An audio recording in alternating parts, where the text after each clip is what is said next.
मैं डॉक्टर मिली, counselling psychologist. जब से लॉकडाउन लगा है, कोरोना का कहर शुरू हुआ है, तब से जो सबसे ज़्यादा केसेज मेरे पास आए हैं वो है बच्चों के। बच्चे हर उम्र के हैं, हर तरह के बैकग्राउंड के हैं, और बहुत दुख की बात है कि वो अपने माँ बाप के कारण परेशान हैं। ऐसा नहीं है कि बच्चे गलतियाँ नहीं करते, उनकी नासमझी नहीं है, माँ बाप बेवजह परेशान होते हैं, लेकिन अधिकतर मामलों में बच्चे माँ बाप से ज़्यादा परेशान हो रहे हैं। क्यों? ये सोचने वाली बात है, क्योंकि माँ बाप का तो मतलब होता है जो बच्चों की सुरक्षा करें, उन्हें उनकी परवरिश में मदद करें, उन्हें उनकी क्षमताओं को आगे बढ़ाने में उनका सहयोग करें। लेकिन ऐसा क्या हो रहा है कि यही माँ बाप बच्चों के दुश्मन बन गए हैं और उनके साथ रहते हुए बच्चे को एंग्जाइटी और स्ट्रेस की समस्या हो रही है। मैं बताती हूँ क्या है पूरा मामला, क्यों ये बच्चे परेशान हैं। चाइल्ड एंग्जाइटी आज के समय में कोई नई बात नहीं है। जो एक पुराने समय में बड़े लोगों को होती थी समस्या, अब वो छोटे छोटे बच्चों को भी हो रही है। हो ये रहा है कि जब से लॉकडाउन लगा है, बच्चों की सारी पढ़ाई ऑनलाइन शिफ्ट हो गई है। ये बच्चे जो कभी कभार मोबाइल चलाते थे या फिर सिर्फ इंटरटेनमेंट के लिए मोबाइल चलाते थे, अब ये पूरा दिन फ़ोन पर पढ़ाई के साथ साथ इंटरटेनमेंट में भी समय दे रहे हैं, और मोबाइल इनके जीवन का एक अभिन्न हिस्सा बन चुका है। अब माँ बाप परेशान हैं कि ये पूरा दिन मोबाइल यूज करता है, गलत रास्ते पे जा रहा है, हम लोगों से बदतमीजी से बात कर रहा है, वगैरह वगैरह वगैरह। इस तरह की शिकायतों के साथ माँ बाप हमारे पास आते हैं। लेकिन जब इस पूरे मामले की तह में हम जाते हैं, तब फैक्ट कुछ और ही सामने आता है। ये वो माँ बाप हैं जो साधारण पढ़े लिखे हैं, कुछ ग्रेजुएट हैं, जो एक साधारण जीवन जी रहे हैं, साधारण काम कर रहे हैं। एक तरह से उनका पूरा जीवन खाने, कमाने और सोने में जा रहा है। ये माँ बाप चिंतित हैं कि मेरा बच्चा पढ़ेगा लिखेगा नहीं तो बड़ा आदमी कैसे बनेगा। वो फ़ोन पर टाइम बर्बाद कर रहा है, फालतू की चीज़ें देख करके कहीं वो गलत रास्ते पे ना चला जाए। पता है उनके मन में डर क्यों है? क्योंकि खुद उन्होंने कभी स्मार्टफोन का कोई और इस्तेमाल जाना ही नहीं। उनके लिए स्मार्टफोन का मतलब सिर्फ और सिर्फ एक है कि उससे आप एंटरटेनमेंट करते हैं, गाने सुनते हैं या पॉर्न देखते हैं। और यही डर उनके दिमाग में बैठा हुआ है कि जो काम मैं कर रहा हूँ या कर रही हूँ, मेरा बच्चा भी तो यही करेगा। क्यों? आपने कभी अपने बच्चे से सीखने की कोशिश की कि वो आखिर पूरा दिन फ़ोन में क्या कर रहा है? वो अगर गेम भी खेल रहा है तो क्यों खेल रहा है? क्या गेम के अलावा भी वो काम करता है? जो शिकायतें मेरे पास लेकर के आते हैं माँ बाप, उनमें से ज़्यादातर केसेज में मैंने देखा कि ये 13 से लेकर के 17 साल के बच्चे, ज़्यादातर बच्चे इसलिए एक्टिव हैं फ़ोन पर क्योंकि वो कमाना चाहते हैं।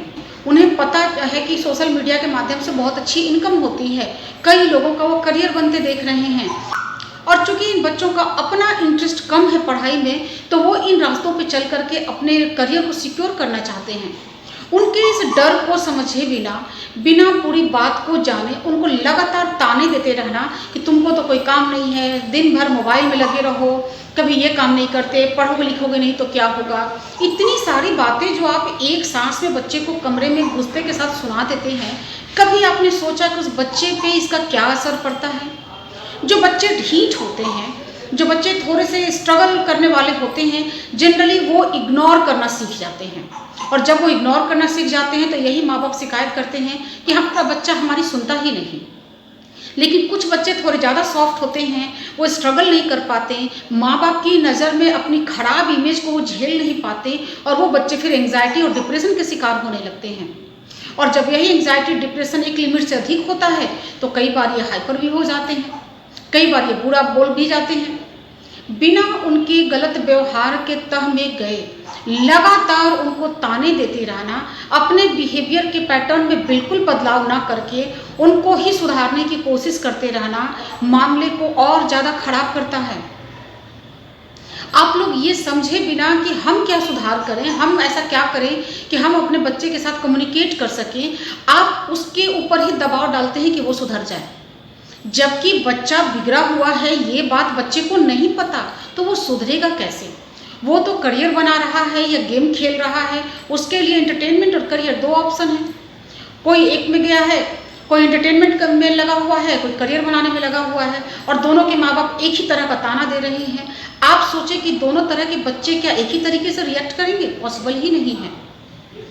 सारी बात अगर आप अच्छे से समझने की कोशिश करोगे तो गलती आपकी है, क्योंकि आपने स्मार्टफ़ोन को इससे पहले कभी समझा ही नहीं कि इससे कुछ अच्छा काम हो सकता है, इससे कमाया जा सकता है, इससे करियर बन सकता है। आपके लिए बस अभी लॉकडाउन के कारण आपकी इतनी अवेयरनेस आई है कि इस पे पढ़ाई हो सकती है, और वो पढ़ाई भी लिमिटेड होनी चाहिए। जबकि बच्चे स्मार्ट होते जा रहे हैं, उन्हें पता है कि ऑनलाइन तरीके से भी कैसे नोट्स को हैंडल किया जा सकता है, और वो कॉपी पे अब नहीं शिफ्ट होना चाहते, तो उनके इस नए ढंग से आपको परेशानी क्या है? उनको हेल्थ इश्यूज हो सकते हैं अगर वो लंबे समय तक फ़ोन इस्तेमाल करते हैं, तो इसके लिए आप उनसे बात कर सकते हैं सही तरीके से। लेकिन क्या आपने कभी सही तरीके से बात की है? सिवाय तानों के आपने कभी उनसे बात किया भी है? मैं ऐसा नहीं कह रही कि सारे माँ-बाप ऐसे ही हैं। कई माँ-बाप कोशिश करते हैं, बात करते हैं, समझने की कोशिश करते हैं, लेकिन बच्चा चूँकि अपने एंटरटेनमेंट में इतना मगन हो जाता है, उसे ये सारी चीज़ें अच्छी नहीं लगती हैं और वो बात नहीं कर पाता। तो ऐसे में क्या आपने किसी प्रोफ़ेशनल की मदद ली? जब माँ-बाप हमारे पास आते हैं तो उनकी सिर्फ़ और सिर्फ़ एक ही कोशिश होती है कि मैं उनके बच्चों को सुधार दूँ। जबकि ये संभव ही नहीं कि बच्चे को कोई डॉक्टर सुधार दे। हम सिर्फ उन्हें गाइड कर सकते हैं, उनको उनके गलत और सही की चीज़ों को सही तरीके से उनके सामने रख सकते हैं, उनको बदल नहीं सकते। बदलने का काम माँ-बाप का होता है। लेकिन जैसे ही मैं कहती हूँ कि यहाँ पर बच्चे की नहीं, आप लोगों की काउंसलिंग की ज़रूरत है, ये माँ-बाप तुरंत उखड़ जाते हैं। उन्हें लगता है कि नहीं, अरे मैं मुझ में क्या कमी है, मैं तो इसका भला चाहता हूँ, मुझे काउंसलिंग की ज़रूरत नहीं है, आप इसको ठीक करो।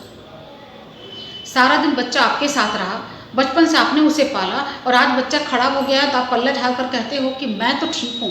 आप ठीक नहीं थे तभी बच्चा ठीक नहीं है। बच्चे में जो भी चीज़ें आपको दिख रही हैं वो आपका रिफ्लेक्शन है। जैसे माँ बाप होते हैं बच्चा वैसा ही होता है। अगर आपको अपने बच्चे में कोई कमी दिख रही है तो सीधा सीधा उसका सिर्फ और सिर्फ एक मतलब है कि उस बच्चे का या तो कहीं बाहर में संगत ऐसा मिला हुआ है जिसका उस पर प्रभाव पड़ रहा है, या आप गलत हो। लेकिन बाहरी संगत की बात भी तो अब नहीं की जा सकती, क्योंकि बच्चे तो अब बाहर घुलना मिलना ही पसंद नहीं करते। उनका पूरा समय तो फ़ोन पे जा रहा है, तो कहीं ना कहीं वो आपसे ज़्यादा इन्फ्लुएंस हो रहे हैं। और अपने गिरेबान में झांकने के बजाय, अपने व्यवहार को एक बार चेक करने के बजाय आप लगातार कोशिश करते हैं कि मैं बच्चे को डांट फटकार कर ठीक कर लूँ। इनमें सबसे जो खराब रोल प्ले करते हैं वो फादर प्ले करते हैं, क्योंकि वो पूरा दिन घर में होते तो नहीं। जहाँ से घूम कर आया, बच्चे को देखा कि वो फ़ोन पे लगा हुआ है। अब बच्चा जाए, कहीं जा नहीं रहा है, कुछ कर नहीं रहा है, या तो पढ़ रहा है या किसी तरह का गेम में लगा हुआ है या कुछ सीखने की कोशिश कर रहा है, तो फ़ोन पर ही होगा या लैपटॉप पर होगा। और आपने देखा और बस 4 ताने उसको दिए, बिना ये देखे कि उसने क्या किया, पूरे दिन क्या किया, अभी क्या कर रहा है, क्या प्लानिंग है उसकी। 10 मिनट उसके साथ बैठा नहीं आपने और बस उसे सुना दिया। उस बच्चे के दिमाग में आपकी कैसी इमेज बन रही है, ये आपको सोचने की ज़रूरत है।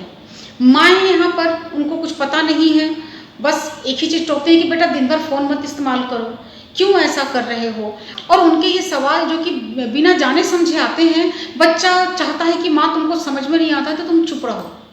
और जब ये कभी पलट कर बोल जाता है तब माँ बाप को लगता है कि बच्चा तो बदतमीजी कर रहा है। बच्चा बदतमीजी नहीं कर रहा, वो अब हैंडल नहीं कर पा रहा। और जैसे ही बच्चा ऐसा रिएक्ट कर रहा है तो अब आपके लिए ये वार्निंग है कि कुछ करें, समझें, उस बच्चे को किसी प्रोफेशनल के पास लेकर के जाएं। अब ये मामला आपसे हैंडल नहीं होने वाला। और जैसा भी आपका साइकोलॉजिस्ट आपको कहे उस बात को माने, अपने में सुधार करें, बच्चे में सुधार ऑटोमेटिक हो जाएगा। लेकिन नहीं, हमारी अपनी मान्यताएं हैं कि हम तो सबसे अच्छे माँ बाप हैं, हमने अपने बच्चे के लिए सबसे अच्छा सोच रखा है, हम तो गलत हो ही नहीं सकते। और आपकी यही मान्यताएं आपके बच्चे का जीना दुर्भर कर रही हैं।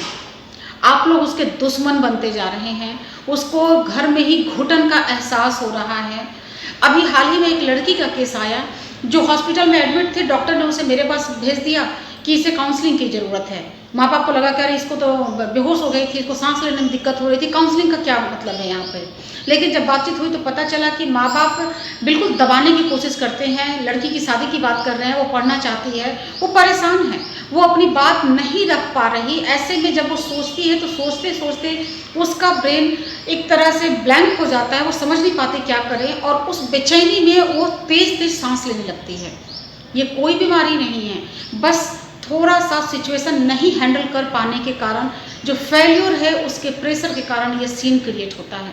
बस समझने की ज़रूरत है क्या प्रॉब्लम है बच्चे को, उससे बात करने से सारी समस्याएं हल हो जाती हैं। ऐसे एक नहीं कई केसेस हैं जहाँ कोई बीमारी नहीं है, सिर्फ़ और सिर्फ़ गलत तरीके से बच्चे के साथ बातचीत करने के कारण प्रॉब्लम हो रही है। और गलत तरीके से बातचीत आप माँ-बाप कर रहे हो। बहुत गुस्सा आता है ये देखकर कि माँ-बाप के नाम पर आप लोग दुश्मन बन चुके हो अपने बच्चों के। वो बच्चा अगर ऑनलाइन प्लेटफ़ॉर्म पे ज़्यादा एक्टिव है तो समझने की कोशिश करो, हो सकता है कि वो कुछ सीख भी रहा हो।